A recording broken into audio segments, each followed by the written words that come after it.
Hello students, today we will start our new topic conjunction. So in this the definition is conjunction are the words that are used to join two or more than two words, sentences or clauses together.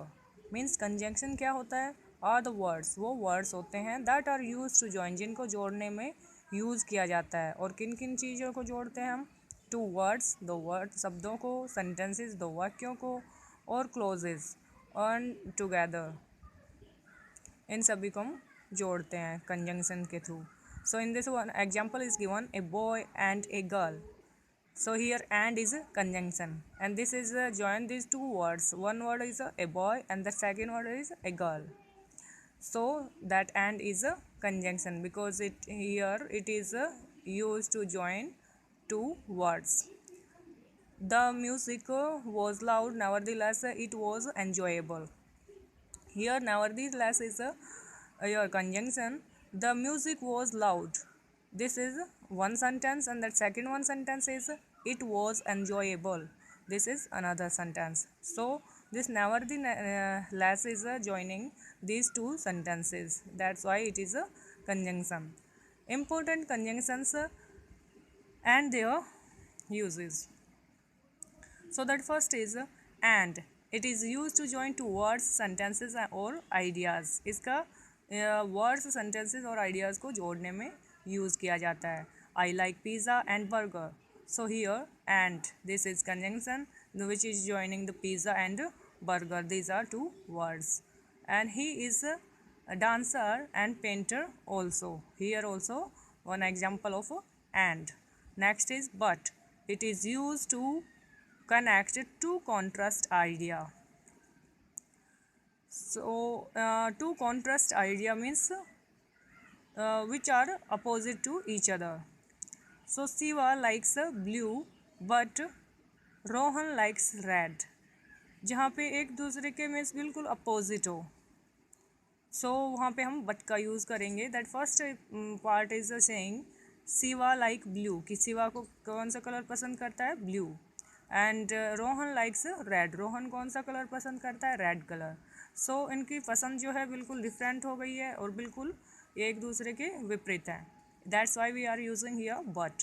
Next is C is short but C is beautiful.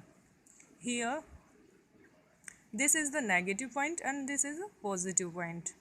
सो अगर negative positive point जो sentences भी दिए हों और उनको हम join करते हैं तब भी हम बट का यूज़ करते हैं. Next is so. It is used as a conjunction of result और consequence.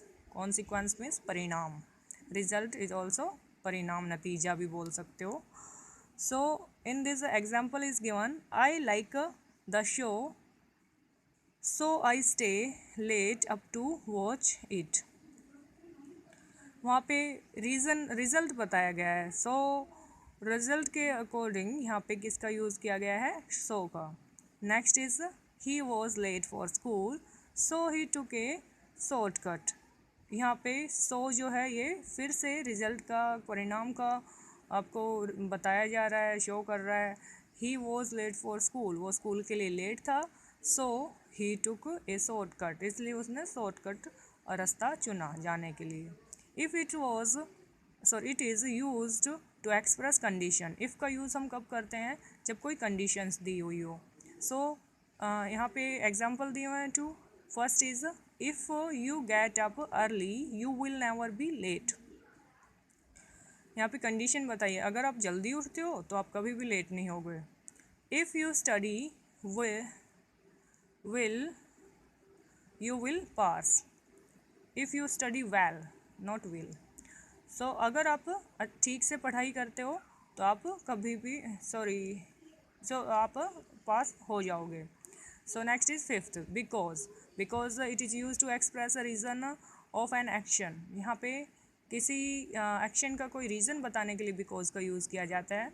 so example is we had to cancel the class picnic because it was raining. कि बारिश होने की वजह से हम जो है अपनी क्लास पिकनिक को कैंसिल कर रहे हैं क्योंकि बारिश स्टार्ट हो रही थी.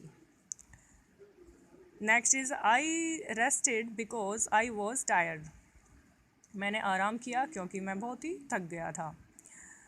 So next is a that it is used to join the two different clauses in the sentence. दो अलग अलग क्लोजेस को, डिफरेंट क्लोजेस को हम यूज़ करने के लिए सॉरी ज्वाइन करते हैं, तब हम दैट का यूज़ करते हैं. सो यहाँ पे बेटे क्लोजेस क्या होता है कि क्लोजेस मीन्स ये भी एक सेंटेंस की तरह ही होता है, बट कंप्लीट अपने आप में मीनिंगफुल नहीं होता. जब इसके साथ दूसरा क्लोज ऐड होता है तभी ये मीनिंगफुल बनता है. मतलब दो क्लोजेज ऐड होके जुड़ के ही एक सेंटेंस को कंप्लीट करते हैं. इसमें सब्जेक्ट और प्रेडिकेट आपको दोनों मिलेंगे. सब्जेक्ट मीन्स सब्जेक्ट और वर्ब दोनों ही होती है क्लोजेज में, पर क्लोज अपने आप में कंप्लीट सेंसफुल नहीं होता. अगर वो सेंसफुल होता तो फिर वो सेंटेंस ही बन जाता. So here example is also given. He told me that she was a good poet. He told me that, यहाँ पे दैट जो है ये क्या है, आपका कंजंक्शन का काम कर रहा है. ही टोल्ड मी, यहाँ तक आपका एक क्लॉज हो गया है. सेकेंड क्लॉज यहाँ से स्टार्ट हो रहा है, सी वॉज ए गुड पोएट. सो यहाँ पे मैंने जैसे बताया था कि सब्जेक्ट और प्रेडिकेट दोनों ही होते हैं, तो यहाँ पे ही और ही के बाद आपकी वर्ब वगैरह भी दी हुई है. नेक्स्ट है, ये भी आपका जो पार्ट है इसमें सी और सी के बाद भी वर्ब दी हुई है. In the same way they know that you can be hungry. They know, this is one part of clause, means one clause, and second clause is you can be hungry.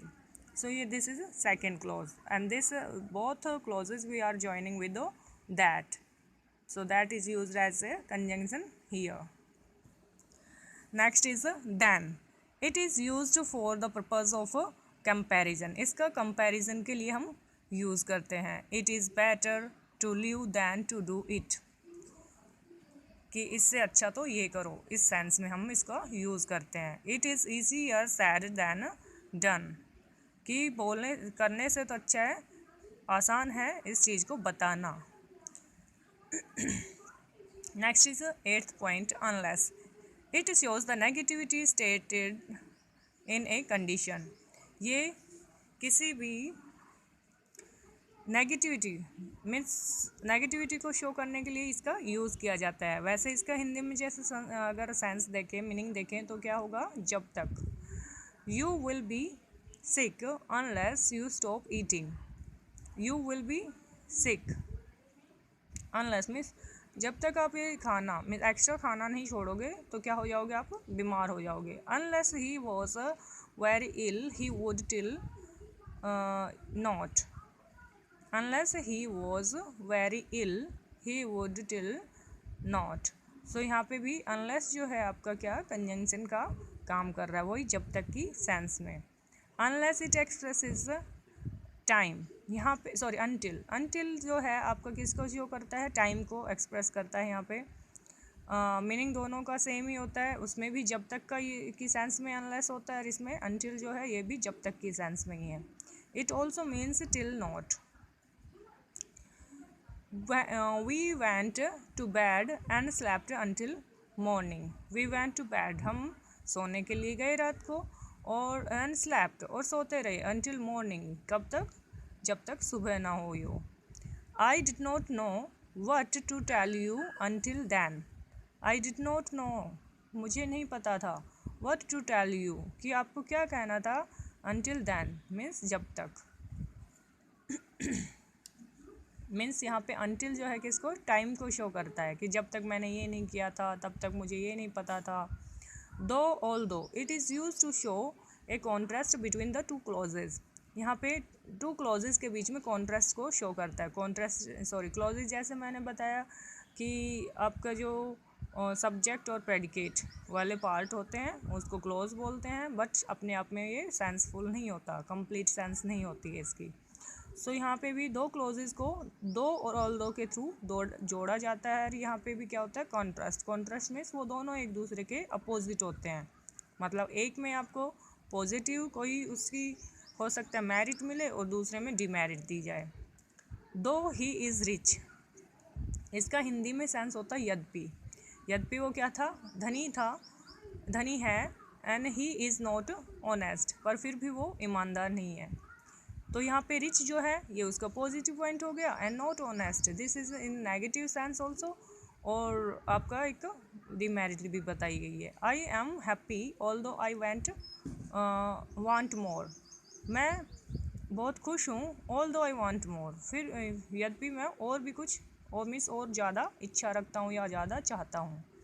Either or, it is use to show choice between two person, place or thing. Either or जो है two person, places और things के बीच में choice को show करता है। Either the father or the mother has to attend the meeting, means या तो उसके पापा या फिर उसके मदर, फादर या मदर में से कोई भी एक।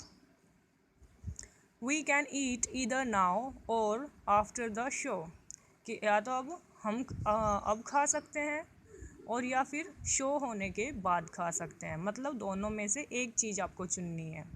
Next is neither nor, it is use to refuse both the choices. यहाँ पे नीदर नॉर जैसे कि एन से स्टार्ट है, आप वैसे भी देख सकते हो कि ये दोनों ही किसके लिए यूज़ होते हैं, नेगेटिव सेंस के लिए।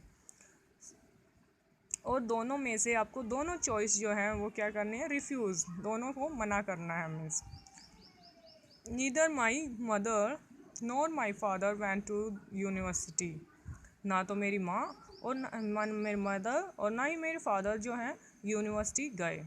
Neither the teachers nor the students were in the classroom, ना तो कोई टीचर था क्लास में और ना ही कोई स्टूडेंट, कोई भी मतलब क्लासरूम में नहीं थे। तो यहाँ पे दोनों को ही नेगेटिव सेंस में कि वो मना करना किसी चीज़ को, रिफ्यूज़ करने के लिए यूज़ किया जाता है। Both and, it is used to combine two ideas, दो आइडियाज़ को कंबाइन करने के लिए इसका यूज़ होता है। Both Tom and Jerry enjoy playing golf, कि मीन्स टॉम और जेरी दोनों को ही ज्वाइन किया गया है, यहाँ पे कंबाइन किया गया है, और कि दोनों ही क्या कर रहे हैं, एन्जॉय प्लेइंग गोल्फ, कि गोल्फ का एन्जॉय कर रहे हैं, मीन्स खेल रहे हैं। And my sister is both dancer and a singer, मेरी सिस्टर जो है मीन्स उसमें दोनों ही टैलेंट है। बोथ इसलिए यूज़ किया गया है कि दोनों ही चीज़ आते हैं उसको, ये टैलेंट कौन कौन से, डांसर एंड सिंगिंग, दोनों next is whether or, it is use to express doubt और choice between two things. Doubt और चॉइस को एक्सप्रेस करने के लिए इसका यूज़ किया जाता है। He needs you right now whether he know it or not. तो यहाँ पे डाउट का बताया गया है, जैसे नो इट और नॉट, यहाँ पे डाउट शो किया गया है। He needs you right now, उसको आपकी ज़रूरत है, weather he knows it or not, चाहे उसको ये चीज़ पता हो या फिर ना पता हो। वेदर सी टेल्स हिम और not is the big question, उसने ये बात, कोई बात जो है उसके बारे में कि वह उसको बताई या फिर नहीं बताई, इज़ द बिग क्वेश्चन, ये एक बड़ी बात है। Next is not only but also, it is use to express doubt और चॉइस बिटवीन टू थिंग्स।